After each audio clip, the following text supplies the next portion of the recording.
pour clore cette page locale, nous avons le plaisir de recevoir dans notre journal Laurent Lermite et Claire Chauvet, tous deux membres de l'association Stop OGM Pacifique.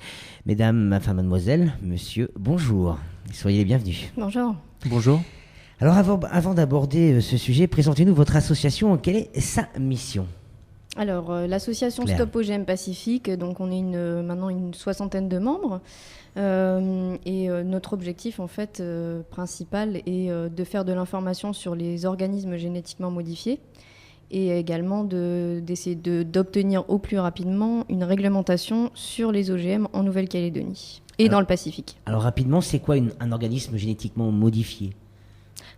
Alors, un organisme génétiquement modifié, c'est en fait une plante ou un animal ou une bactérie qui a été modifiée en laboratoire par l'intervention humaine en modifiant les gènes, l'ADN de la plante en question.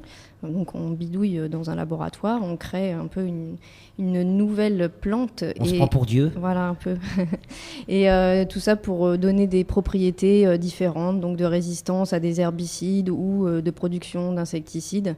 Tout ça pour faire de l'agriculture industrielle intensive. On peut considérer que le traitement pesticide et tous les traitements chimiques sont traitements liés avec les cultures OGM ?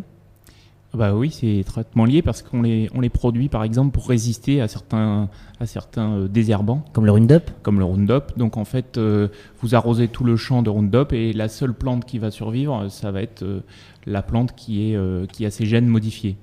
Alors quels sont les risques pour la santé publique et la propagation que cela peut engendrer ? Parce qu'il y a aussi un risque de contamination. Alors il y a plusieurs en fait problèmes. Les risques sont pas forcément tous bien évalués. On a des études qui s'arrêtent au bout de 2 mois par exemple, alors qu'on a vu que des séquelles arrivent sur les animaux qui ont mangé des OGM au bout de 3 par exemple. Donc les risques ne sont pas tous avérés, mais ils sont là potentiellement. Et en fait c'est un principe de précaution qui devrait justifier le fait de faire attention à ce qu'on fait.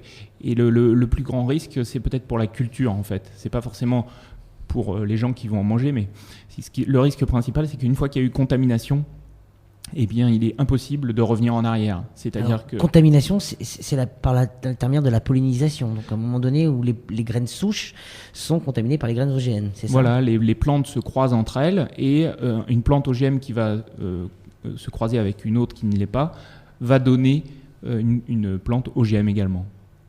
C'est-à-dire que comme on modifie les gènes à l'intérieur de la plante, c'est le fondement même de la vie, on va dire.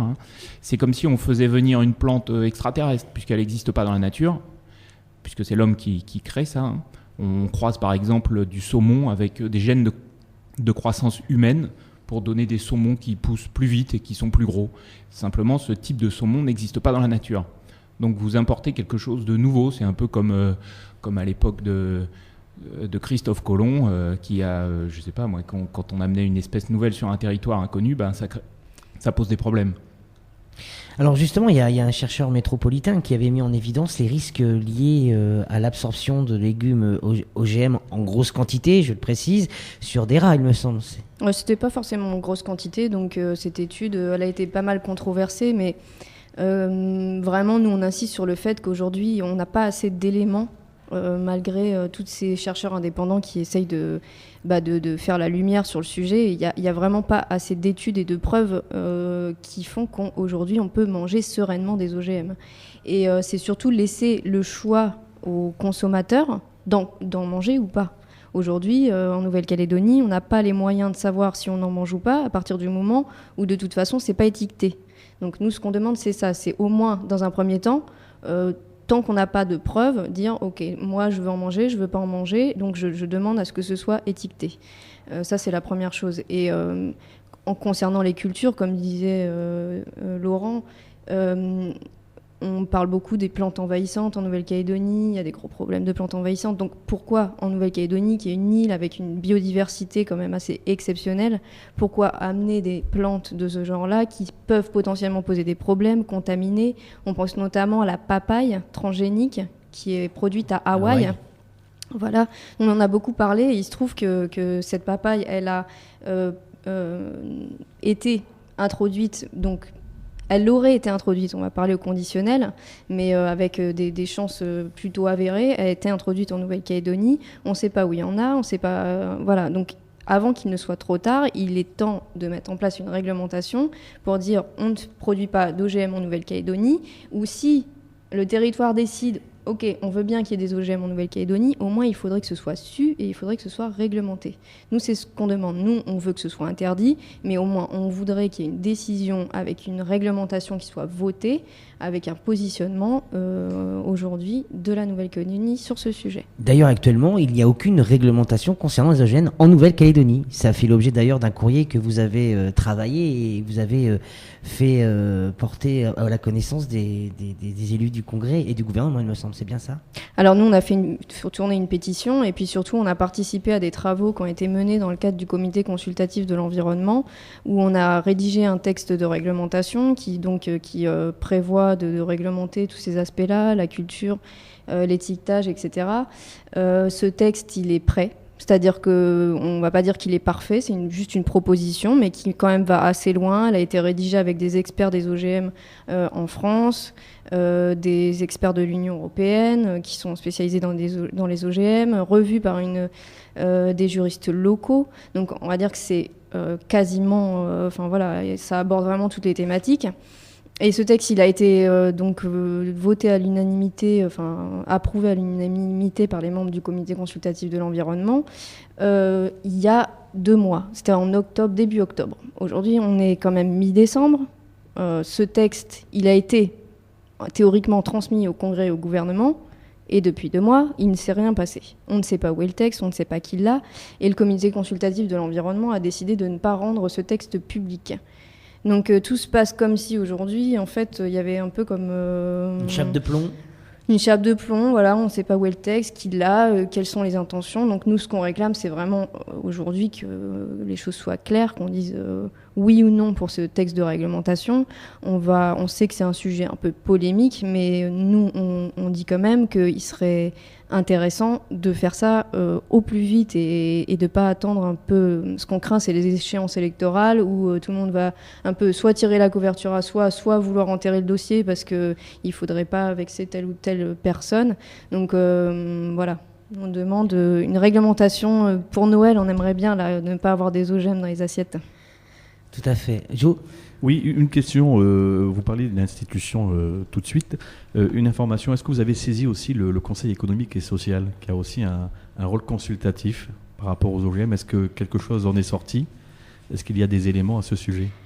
Alors, on avait rencontré le CES il y a déjà un bon moment, plus d'1 an en fait.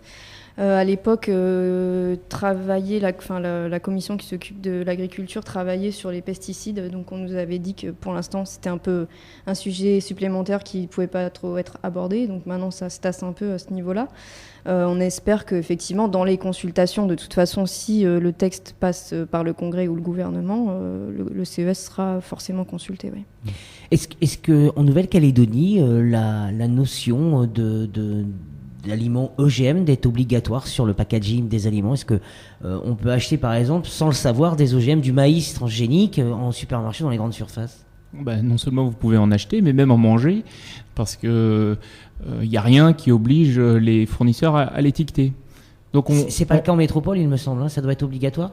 Ah bah oui, c'est pas le cas en métropole. Il y a une législation qui oblige à étiqueter au-delà d'un certain pourcentage d'OGM dans la nourriture. Et pour la Calédonie, on s'est amusé parce que c'était intéressant. Bon, ça a coûté un petit peu d'argent de faire quelques tests, vous voyez, sur des produits qui pourraient en contenir. Et donc, on a trouvé des traces effectivement d'OGM dans des biscuits Oreo, par exemple, voilà, que les Calédoniens mangent. Donc, ce que je veux dire, c'est qu'il faut avoir la liberté de choisir, en fait. Et un texte de loi, contrairement à ce qu'on peut penser, offre cette liberté. C'est pas forcément astreignant pour le distributeur, simplement une information supplémentaire sur le packaging. Voilà, ça protège et les consommateurs et les producteurs. Parce qu'il y a quand même un gros atout, c'est que grâce aux crevettes qui sont nourries avec des aliments non OGM, les Calédoniens mangent donc poulet, viande ou crevettes non nourries avec des OGM. Contrairement à la métropole qui laisse permettre les aliments issus, donc les poulets par exemple, ou les choses comme ça, eh bien eux sont nourris avec des OGM, et le consommateur européen n'en sait rien. Ah oui, d'accord. Donc, ça serait un avantage en fait pour les Calédoniens, cette législation. Oui, alors justement, parce que là on parle aussi le droit à la liberté et autres. Moi, c'est la question de santé aujourd'hui. Qu'est-ce que peut avoir comme influence les OGM sur la santé de l'homme ? Alors, il y a eu des études faites. C'est difficile parce que on sait que les Américains en mangent depuis longtemps. Et par contre, on ne sait pas les quantités, il n'y a pas eu d'échantillons testés, etc. On s'aperçoit néanmoins que dans la population, il y a une augmentation des allergies. Donc effectivement, il y a des doutes sur le fait que les OGM pourraient pénétrer à l'intérieur du corps, contrairement à ce que vendaient comme argument les vendeurs d'OGM. Ils disaient que non, ça ne passe pas la barrière intestinale. Ça, maintenant, on sait que c'est démontré et que c'est faux. Donc il y a des effets effectivement ça perturbe énormément les vaches par exemple qui sont nourries avec des galettes OGM en métropole au niveau des intestins. Donc oui, il y a des effets secondaires, ça c'est évident. Entendu. Olivier ? Non, c'est bon. Laurent Lermite, Claire Chauvet, pour conclure, qu'est-ce que vous souhaitez donc rapidement? Une réponse du gouvernement, des élus concernant ce texte et qu'une réglementation soit donc appliquée et applicable en Nouvelle-Calédonie. Voilà, il y a eu un travail qui a été fait, qui a pris quasiment 1 an pour aboutir, avec un texte qui tient la route. Donc aujourd'hui, on appelle vraiment les politiques qui ont ces dossiers entre les mains de le mettre en application, de créer des débats, et puis que 2014 au moins soit l'année de la réglementation sur les OGM. Moi, j'aimerais exprimer une petite colère, une grande colère que j'essaye de calmer. En fait, c'est qu'il faut que les gens réfléchissent bien avant de voter, parce que les politiciens, on a l'impression qu'ils sont plus intéressés par d'autres choses que la santé de leurs concitoyens. Nous, on vient de la société civile, on a fait un énorme travail à se réunir bénévolement, on n'est pas payé pour ça. Eux, ils sont payés pour s'occuper de la vie des gens, et la plupart ne le font pas, puisque ça fait 2 mois qu'on attend. Donc ce que j'aimerais vraiment, c'est qu'ils prennent les choses en main comme des choses importantes comme ça. Laurent Lermite, Claire Chauvet, merci. Je rappelle que vous êtes tous les deux membres de l'association Stop OGM et que vous avez bien sûr micro ouverte sur les ondes d'Océane FM. Merci. Merci.